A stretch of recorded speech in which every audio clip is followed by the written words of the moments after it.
mga ka-HiFiVE! Kung iniisip mong i-level up ang inyong hi-fi setup at gusto mong pasukin ang mundo ng music streaming, malamang narinig mo na ang Bluesound. Pero ito yung tanong, Node Nano ba, standard Node o ang premium na Node Icon?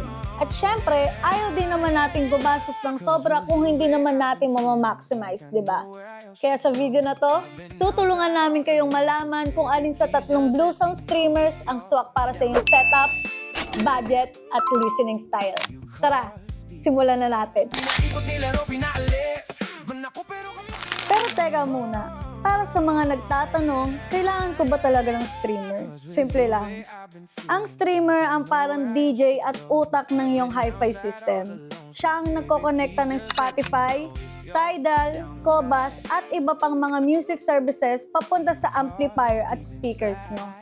Ibig sabihin, hindi mo na kailangan palitan ng paborito mong amplifier o speaker para ma-enjoy ang high-resolution music. Parang binigyan mo lang ng bagong buhay ang existing setup mo.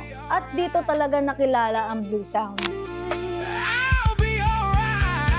Kung nagsisimula ka pa lang sa hi-fi journey mo, ito ang pinaka-affordable sa tatlo. Pero huwag kayong magpapalin lang sa laki nito. Maliit man ang Node Nano, malaki naman ang kayang ibigay pagdating sa sound quality. Meron itong parang mahusay na DAC na ginagamit ng standard Node at kaya nitong magpatugtog ng high-resolution audio hanggang 24-bit, 192 kHz. Perfect ito para sa mga gusto lang ng simple at hassle-free na streaming experience. Pero syempre, may kapalit ang pagiging budget-friendly. Wala itong HDMI para sa TV, wala ring headphone output at limitado rin ang mga inputs at outputs. Pero kung entry-level ang setup mo, honestly, baka ito ang kailangan mo. At dito tayo sa paborito ng maraming audiophiles. Kung may award para sa Best All-Rounder, malamang ito ang mananalo. Ang standard Node ang tinatawag nating sweet spot. Bakit?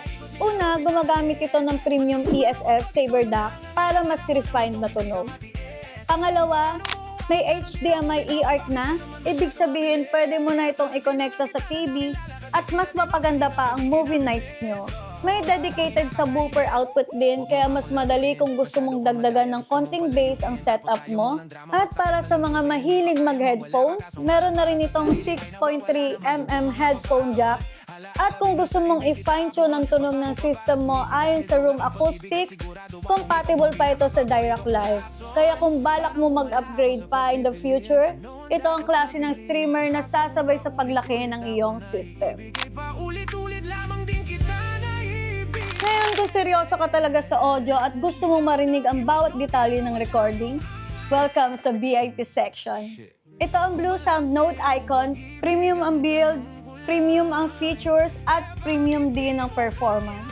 May dual ESS Sabre DACs ito sa dual mono configuration para sa mas malawak na soundstage at mas malinaw na separation ng instruments. Meron din itong balanced XLR Outputs para sa high-end connections, USB-C input at isang napakagandang 5 pulgadang full-color display na talagang nagbibigay ng premium experience. So sa madaling salita, hindi lang ito streamer, isa na tong statement piece para sa seryosong audiophile. Kung simple lang ang setup mo at gusto mo makapasok sa mundo ng high-resolution streaming, go for the Node Nano. Kung gusto mo ng pinakamagandang balance ng performance, features at future-proofing, ang standard Node ang pinaka-recommended. Pero kung high-end ang sistema mo at gusto mo makuha ang bawat detalye ng paborito mong music, then the Node Icon is definitely calling your name. At ayan mga ka-audio, tatlong Bluesound streamers, tatlong magkaibang personalities. Pero iisa ang layunin, ang dali ng music experience nyo sa susunod na level. Ngayon gusto namin marinig ang opinion nyo. Kung bibili kayo ngayon, alin ang pipiliin nyo? Node Nano, Standard Node, o ang flagship na Node Icon? So i-comment nyo yan guys sa baba. At kung nagustuhan nyo ang video na to, huwag kalimutang mag-like, mag-subscribe at pindutin ang notification bell para hindi kayo mawali sa mga susunod naming reviews, comparisons at audio tips. So hanggang sa susunod, happy listening!